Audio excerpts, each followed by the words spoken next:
Alors ça y est, demain apparemment on amorce la première phase d'un déconfinement. Ce mot est finalement tout aussi spécial que le mot confinement lui-même. Et bien que j'ai étudié Sartre, Hobbes et les autres au lycée, comme tout le monde, et que de cette pensée, ma liberté commence là où s'arrête celle des autres, j'ai pu retenir pas mal de choses. J'ai tout de même eu de grandes difficultés à intégrer le fait qu'on puisse nous priver de cette liberté de circuler, de jouir du plaisir simple de marcher sans limite, notamment chez nous, dans nos campagnes, en pleine nature. De tout cela, il y a une sensation étrange qui ne risque pas de me quitter.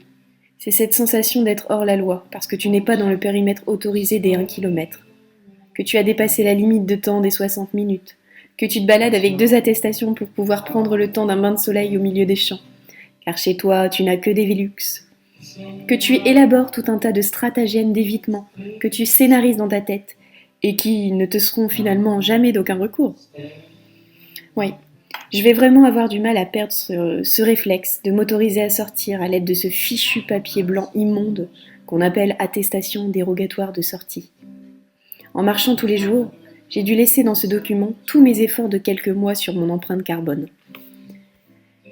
Je risque également de garder en mémoire et pour longtemps ce début de confinement, l'apparition d'une toux pas très sympathique accompagnée d'une fièvre potentielle, et bien qu'en conséquence j'avais pris la décision de rester seule quoi qu'il advienne, j'ai été résolument convaincue de me rapprocher physiquement de mes proches, et je leur en suis plus que reconnaissante.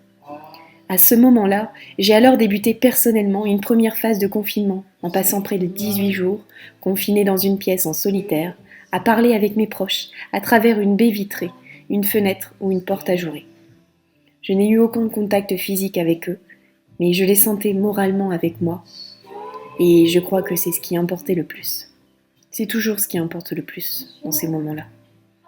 Et évidemment, dans mes appartements, je disposais de certaines commodités, mais certaines étant plus commodes que d'autres, j'ai dû retourner me confiner à nouveau chez moi, dans cet appartement. Certes, sans fenêtre, mais où tout est présent pour y vivre dignement et simplement. Le plus dur, ce sont peut-être finalement les soirées, et particulièrement les week-ends. Là, tu te demandes ce qu'il a bien pu arriver pour que tu te prennes à rêver d'un verre, d'un repas, d'idées à partager avec des gens qui soient présents physiquement, en chair et en os. Et puis un jour, tout cela passe. Malgré des débuts très sceptiques, je me suis d'autant plus surprise que je crois que j'ai fini par intégrer totalement ce nouveau mode de vie. Et aussi surprenant que cela puisse paraître, j'y ai même pris goût, je dirais. Je me suis retrouvée agréablement débordée de ce nouveau quotidien qui s'offrait à moi. La cuisson du pain du matin, qui a levé toute une nuit durant. Le petit déjeuner plus pris sur le pouce. Le boulot, la visio, la couture, la fabrication de masques, le thé, le café, la lecture, le fait de prendre encore plus le temps de cuisiner, ranger, ordonner, classer, repasser, courir, marcher, prendre des nouvelles, s'étonner de certains et se réjouir d'autres. J'ai même appris à apprécier ma compagnie, c'est dire. Je redoute simplement d'être devenue un peu trop sauvage. Dans tous les cas, ce qui ne fait aucun doute, c'est que ce confinement m'en aura beaucoup appris sur moi-même et sur la vie, c'est certain.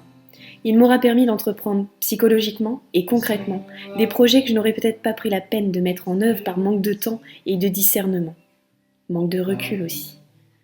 Il m'aura ainsi apporté de manière assez contradictoire cette chose merveilleuse et indéfinissable qu'on appelle liberté, liberté d'entreprendre, de rêver et de m'émanciper. Ah oui, là, ce confinement. On dit qu'en toute chose malheur est bon. Il me semble que là-dedans, il y a tout de même un peu de raison.